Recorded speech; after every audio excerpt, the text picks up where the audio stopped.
I had a job interview this morning. Not just any old job interview. It was for a position at a very old, very prestigious law firm here in Boston. Getting the job would mean kick-starting my career as an attorney. I put on my best black pencil skirt, minimal makeup. I had the cute but professional look down to a T. But as soon as I stepped out of my apartment building, the heavens opened. Wild torrents of New England rain soaked me before I could find cover. I took shelter and called an Uber, but it was too late. I felt like a drowned rat by the time I reached the grandiose, antiquated building that housed the firm. But at least I'd made it, with time to spare. The interior of the building was even more ornately decorated, marble floors with gilded ceiling murals.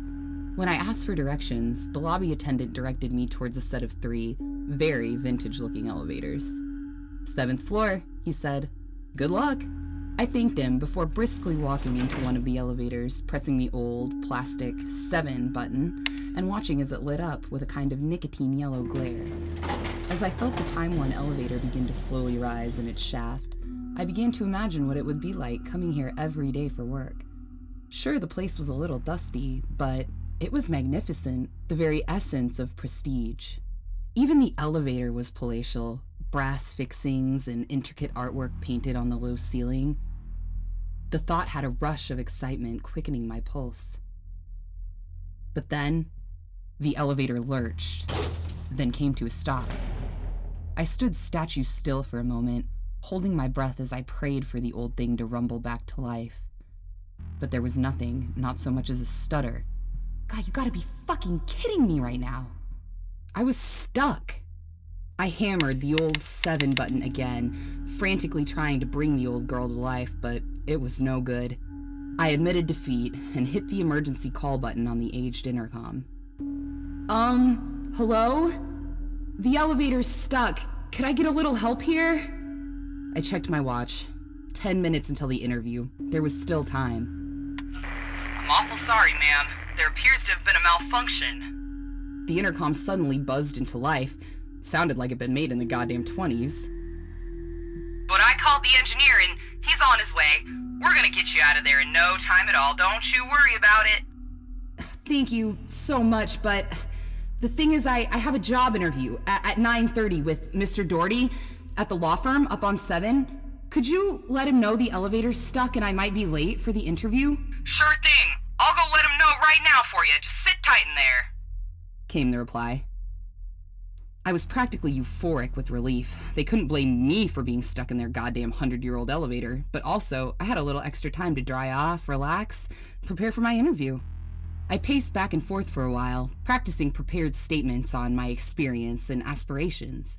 I was convinced I was going to nail that interview.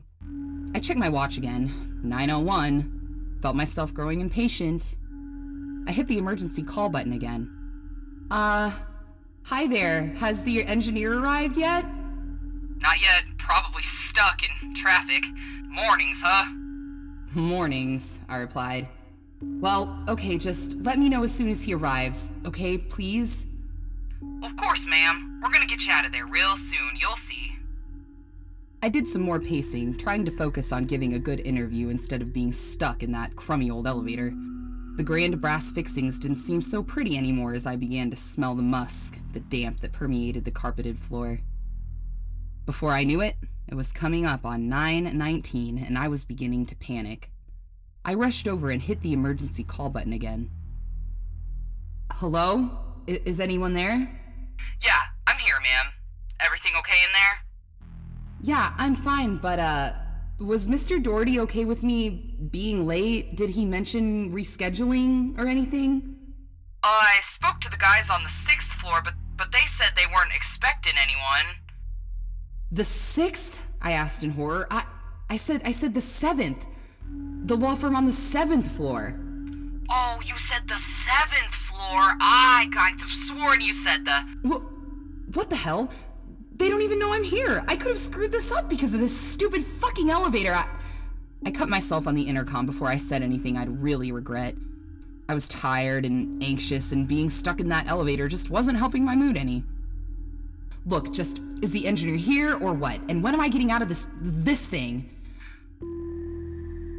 I'm sorry, miss. The voice sounded genuinely apologetic at first. My memory really is a son of a bitch. It's okay, mistakes happen, just please, when can I get out of here? But the response from the intercom was not what I'd been expecting. At all. You screwed up real bad today, huh? He chuckled. Pissed away your big break. I slammed my finger into the emergency call button. What the fuck did you just say? When I get out of here, you are so fucking fired, you fucking asshole. Now, where the fuck is the fucking engineer? The voice on the other end just laughed, a raspy, grinding wheeze that crackled with electrical static. Now, that's not very professional of you, young lady, he mocked.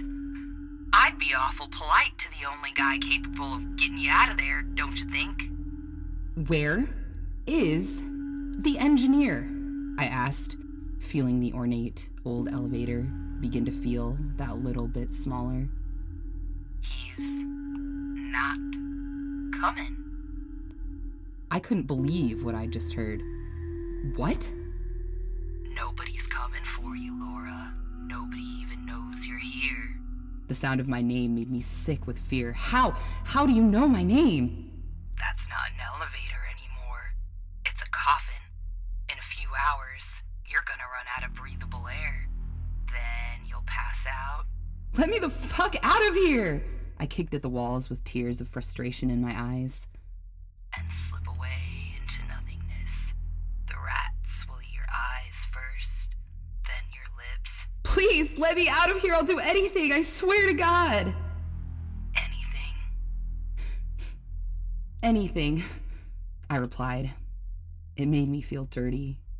Why do you think you deserve it, Laura? How do you know my— Answer the fucking question! The words were half lost in the static roar. This was my dream job. I started to sob. I wanted this more than anything. So did the others, Laura. How many other people did you step on to get here? What? What the hell does that even mean? I know what you did. I just broke down, ugly tears as I fell back onto the carpeted floor. It was impossible, but somehow it knew. I'm sorry. That's not good enough, Laura. There's a blood price to be paid. What do you mean? As I spoke, the numbers on the elevator panel began to rise, slowly at first, but I felt the old thing lurch back into life as the counter reached double digits. 11th, 12th, 13th floors. There were only supposed to be 7. Please, God, just let me go. I'm sorry. I'm so sorry for what I did. Just please let me fucking go. The 20th, 30th, 40th floors. I'm begging you. I don't want to die. It's too late for that now. Triple digits now. The counter was smoking from the numbers rising so fast. And suddenly, it stopped. My heart was in my mouth, and for a moment, I swear I could hear the whistling of stratospheric chill against the elevator's steel casing. Goodbye, Laura. Wait! And then, the free fall began, slowly at first, slow enough to really let what was happening sink in.